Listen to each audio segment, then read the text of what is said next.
Bonjour à tous et bienvenue dans votre journal des produits de bourse de l'UPSA du lundi 25 mars. L'ambiance est toujours morose sur la place parisienne avec un CAC 40 en recul de 0,12% à 3770 points.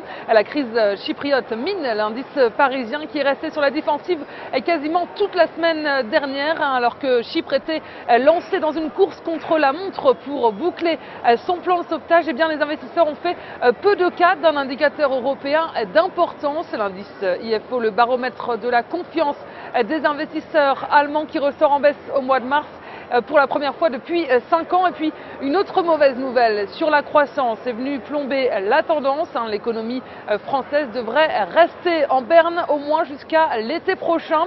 Et du côté des valeurs, les bancaires se sont trouvés en première ligne. Elles ressortent toutes en baisse sur l'ensemble de la semaine passée.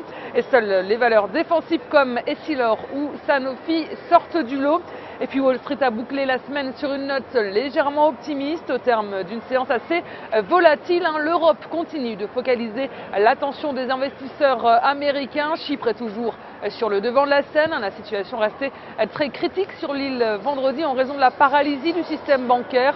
Le pays était lancé dans une course contre la montre pour trouver près de 6 milliards d'euros et boucler le plan de sauvetage que lui propose la zone euro pour éviter de se faire couper les vivres aujourd'hui lundi. Et les contours de ce plan B étaient encore très flous vendredi. Et les marchés espéraient qu'un accord soit trouvé qui permette donc à l'île de sortir la tête de l'eau et à la zone euro de se stabiliser. Les espoirs sur Chypre ont profité du coup au secteur bancaire américain. En revanche, le secteur technologique est toujours mal en point. Les valeurs techno continuent de céder du terrain après les résultats décevants du géant de